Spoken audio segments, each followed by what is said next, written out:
দেশ বিদেশের অসংখ্য ভক্তদের নতুন বছরের শুভেচ্ছা জানিয়ে যা বললেন অপবিশ্বাস। অপবিশ্বাস তিনি বললেন, আপনারা আমার পরিবার। আমি যেহেতু অনলাইনের একজন মানুষ, আমার পরিবার হলেন আপনারা। আমার পরিবার কারা জানেন? এক্স্যাক্টলি। আপনাদের সবাইকে অন্তঃস্থল থেকে জানাই নতুন বছরের শুভেচ্ছা। 2024 সালের স্মৃতিগুলোকে মনে রেখে 2025 সালের নতুন এই দিনগুলোকে বরণ করে নিয়ে আগামীর পথ চলা যেন সুন্দর হয় সেই প্রত্যাশা করেছেন ডালিউড কুইন অপবিশ্বাস। কয়েকদিন যাবৎ অপবিশ্বাসকে নতুন নতুন লুক এবং রূপে দেখা যায়। এবার 2025 সালের নতুন বছরে অপবিশ্বাস ধরা দিয়েছেন নতুন লুকে। মিনি গাউন আর বুট জুতায় নজর কাড়লেন কোটি কোটি ভক্তদের। সম্প্রতি একটি আগের লুকে ফিরে আসছে, তো ইনশাআল্লাহ সাকিব অনুষ্ঠানের বিচারক হয়েই অবাক করে দিয়েছিলেন অপবিশ্বাস। তাছাড়াও বধূ বেশে হাজির হওয়ার পর এবার অনবদ্য হয়ে সামনে এলেন অপবিশ্বাস।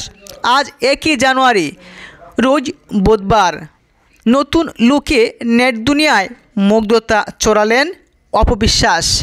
সেই ছবি সামাজিক মাধ্যমে প্রকাশও করেছেন এই নায়িকা। নিজের ভেরিফাইড ফেসবুক পেজে কয়েকটি ছবি শেয়ার করে অপবিশ্বাস তিনি লিখেছেন, প্রতিটি নতুন শুরু অন্য কোনো শুরু থেকেই আসে। যে ছবিতে দেখা যায় অপুর পরনে ছিল কালো রঙের একটি মিনি গাউন, সঙ্গে লাল রঙের একটি ব্লেজার, পায়ে লং বুট জুতা, উঁচু পনিটেলে হেয়ার স্টাইল আর মেকআপে একদম ভিন্ন অবতারে ক্যামেরায় ধরা দিলেন অপবিশ্বাস। ভক্তরা রীতিমতো অবাক হয়েছেন অপবিশ্বাসকে সম্প্রতি বিভিন্ন স্টাইলে নতুন নতুন লুক দেখে। কয়েকদিন পূর্বেও অপবিশ্বাস এক পোস্ট করে সবাইকে ইঙ্গিত দিয়েছিলেন যে জীবন মানেই বহতা নদী, থেমে সে তো তাকে না, তুমি যদি ভালো থাকো আমাকে ছাড়া আমি কেন পারবো না। তিনি বলেছিলেন, আব্রাহাম না থাকলে তাকে আমার যোগ্যই মনে করতাম না। সাবেক স্বামী শাকিব খানকে ইঙ্গিত করে হয়তো এই নায়িকা এমন কথা বলেছিলেন, কেননা 72টি সিনেমা করে শাকিব খান আজ মেগাস্টার সুপারস্টার। অপবিশ্বাসের হাত ধরেই শাকিব খান আজ এই পর্যন্ত এগিয়ে গিয়েছে এবং শাকিব খানের জীবনের প্রথম ভালোবাসার মানুষ অপবিশ্বাস, প্রথম স্ত্রীও অপবিশ্বাস এবং শাকিব খানের প্রথম পুত্র সন্তানের মাও অপবিশ্বাস। তাই এই নায়িকা নিজেকে কখনো একাকিত্ব মনে করেন না।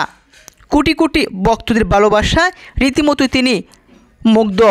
এবার বলেছেন, এই শুভ নববর্ষ আপনাদের সঙ্গে আমি কাটাতে চাই, কেননা আপনারা হলেন আমার পরিবার।